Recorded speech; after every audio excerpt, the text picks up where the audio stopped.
Un jour pas comme les autres chez les frères de Saint-Joseph de Beaumont. Le premier moment particulier au cours de la messe était la vêture des 2 postulants et les vœux temporaires des 4 novices. Le frère maître des novices a commencé par appeler nommément les novices et postulants pour avancer vers l'autel et les a présentés aux autorités de l'Église. S'en est suivi l'invocation à l'Esprit Saint. Monseigneur l'évêque a béni par la suite les habits religieux devant porter les postulants. Puis les novices ont procédé à professer leurs vœux devant le supérieur général de cette congrégation des droits diocésains. Après les vœux, chacun passait signer dans les livres d'or de la congrégation. Est venue la remise des insignes, croix et constitution de la congrégation par l'évêque au supérieur général vers les nouveaux religieux. Après la vêture des postulants, ceux-ci avançaient en pas de danse pour recevoir ensemble avec les nouveaux religieux la prière de Monseigneur l'évêque. La joie était vraiment au rendez-vous.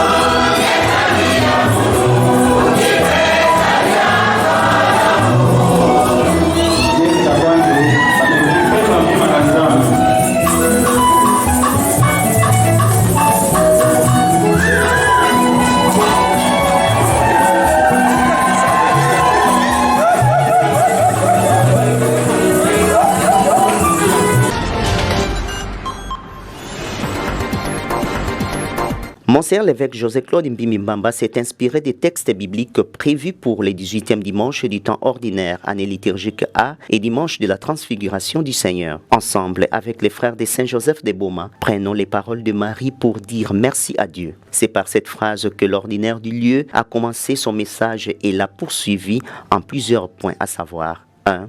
Faire l'expérience spirituelle sur la montagne. 2. Se laisser conduire par l'Esprit, être sous la mouvance du Saint-Esprit. 3. Entendre et écouter la voix du Père, écouter la parole de Dieu qui rappelle qu'il a fait des hommes ses enfants, que chacun sache qu'en étant enfant de Dieu, il a été choisi, appelé et a de la valeur, a dit le Père évêque. 4. Se laisser travailler et transformer par Dieu, être transfiguré comme le Christ, d'où avoir le cœur pur comme la blancheur de l'habit, a poursuivi Monseigneur l'évêque. 5. Redescendre de la montagne pour aller témoigner au moment fixé. Le prélat a aussi attiré l'attention des frères de Saint-Joseph de Beaumont qui sont en marche vers le centenaire de cette congrégation des droits diocésains et à un nouveau chapitre général à faire un renouvellement intérieur et un changement radical. Il les a invités à combattre l'esprit mondain et la médiocrité, à être légers et libres pour les services de Dieu. Puis, Monseigneur José-Claude Mbimbi-Mbamba a mis l'accent sur la synodalité, la marche ensemble et savoir vivre avec ses confrères. À tous les fidèles présents à l'Eucharistie, l'ordinaire du lieu a recommandé à marcher avec la congrégation des frères de Saint-Joseph de Beaumont pour leur progrès qui doit concerner tout un chacun des fidèles.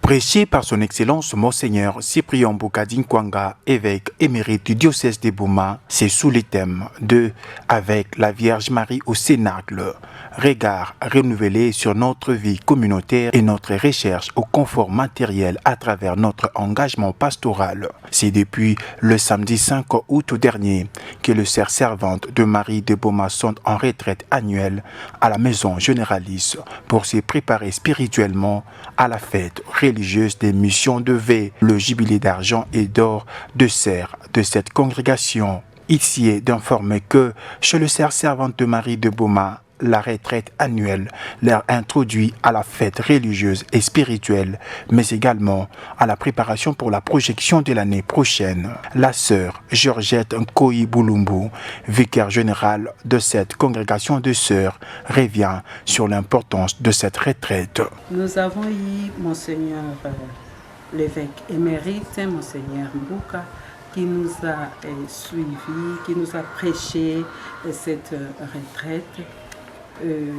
Et selon les thèmes, c'est-à-dire nous devons travailler à la manière de Marie toujours, puisque nous sommes les sœurs servantes de Marie. Donc, Marie au Cénacle, le Cénacle, elle était en train d'attendre l'infusion de l'Esprit Saint avec les apôtres. Et c'est à partir de cette infusion-là du Saint-Esprit que Marie, ensemble, et avec les apôtres, sont allés maintenant programmer la parole de Dieu, le royaume de Dieu. Et c'est la même chose que nous. Nous venons d'être au Cénacle avec la Vierge Marie et nous allons voir comment renouveler notre vie communautaire. Comment renouveler notre vie communautaire avec ce thème de la recherche du confort matériel à travers notre engagement pastoral.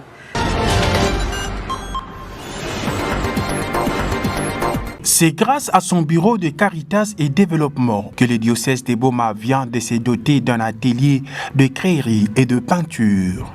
Accompagné de l'abbé Crispin Ndunda, responsable du bureau diocésain de développement, et de l'abbé André Lelodi Mbumba, coordonnateur des Caritas, son Excellence Monseigneur l'évêque José-Claude Mbimbi Mbamba a visité ce jeudi 10 août 2023 cette usine de créerie et peinture diocésaine. Après les explications fournies par l'abbé Crispin Ndunda à l'évêque et à l'assistance, le prince de l'église locale, son Excellence Monseigneur l'évêque José-Claude Mbimbi Mbamba, a exhorté l'auditoire sur la durabilité de cette œuvre diocésaine. Notons que les diocèses de Boma disposent désormais d'une petite usine où les communs de mortels peuvent se procurer des craies de peinture.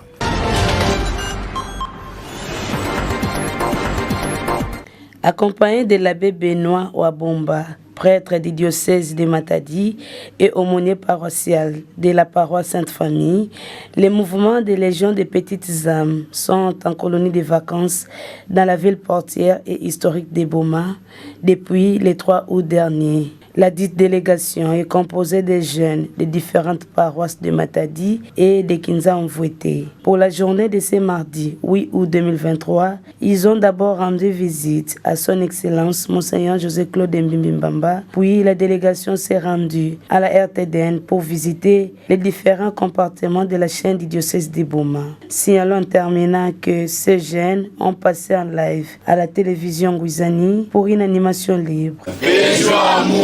Voilà maman nanga les gens qui n'ont pas slogan il y a auquel le slogan ya beto parce que beto na ba spiritualité beto na ba devise ya beto ba petites âmes. Suivant tour à tour l'encadreur Rishi Nzinga et l'abbé Benoît Wabomba. Nous allons à la colonie de vacances et tout visiter ba site ya awa et tout me profiter pour kutana na père évêque comme malgré tata ya beto père MPV beto me talent beto me solo là. Puis à mes ça va être un conseil et aussi un peu mais il devait tout le monde tout visiter na télévision ya Ngizani ya qui c'est vraiment qui na beto na kati ya ville ya Boma. Et l'accueil.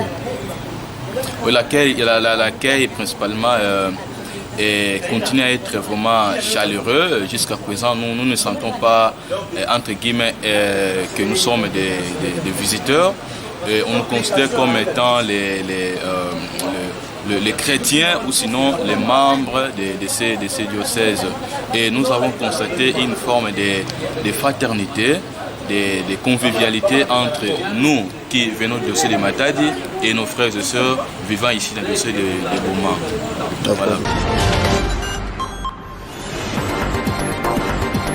Isidore Bakanja, 1885 à 1909, est un jeune Congolais né à Bokendela dans l'actuelle province de l'Équateur. Converti au catholicisme, il devient catéchiste laïque. Embauché dans une entreprise coloniale belge, il subit la persécution du directeur de l'agence qui s'oppose avec force à l'évangélisation de ses ouvriers. Fouetté jusqu'au sang, il meurt des suites de ses blessures le 15 août 1909. Le 7 juin 1917, sa dépouille est exhumée et transportée dans l'église paroissiale de l'Immaculée Conception des Bocotés. Il est béatifié le 24 avril 1994 par le pape Jean-Paul II lors du synode des évêques sur l'Afrique.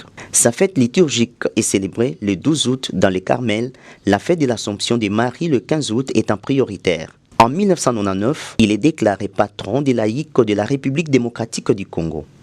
Au diocèse de Boma, la paroisse de Sekambote est celle qui porte le nom du bienheureux Isidore Bakanja. Le 12 août est donc la fête patronale de cette paroisse. Toutefois, cette année, la fête est reportée au dimanche 20 du même mois pour des raisons qu'évoque le curé de Sekambote, le père Emmanuel Bajikilenguindou, serviteur de la charité. Souvent, c'est une difficulté pour nous. Pourquoi? Parce que les 12, nous devons célébrer Bakanja et quelques jours après, c'est l'Assomption. Alors, même si nous poussons ça au dimanche, mais d'une manière ou d'une autre, nous trouvons que l'Assomption prime. Alors c'est pour cette année, du fait que nous allons accueillir la chorale Kizila de Kinshasa, nous avons reporté cette manifestation, cette fête au 20 de ce mois, donc au 20 août de cette année, de sorte que on puisse mettre les deux ensemble pour fêter.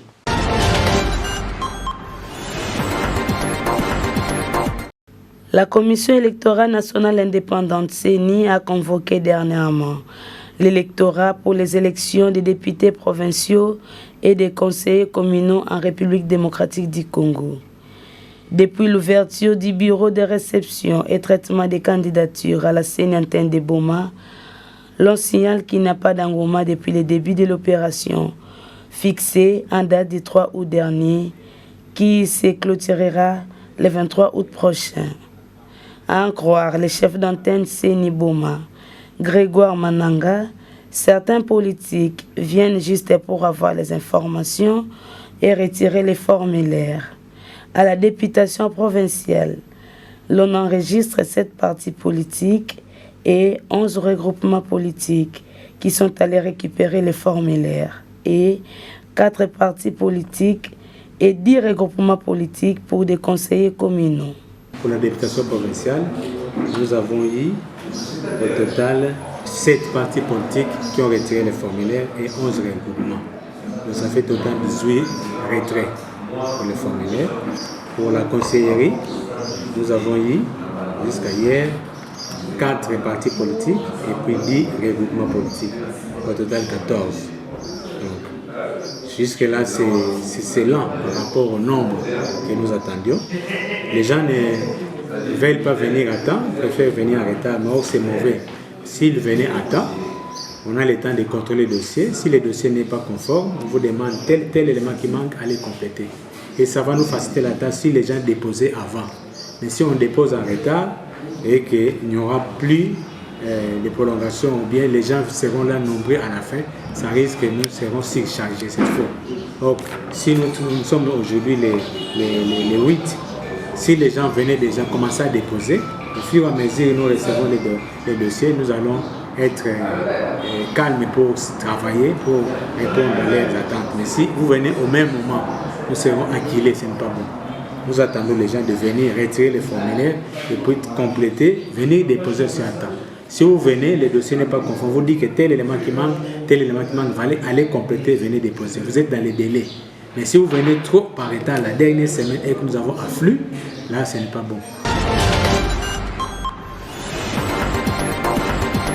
Le secteur de l'EPST est miné par plusieurs problèmes. Et nous, en tant qu'enseignants, on attendait des solutions.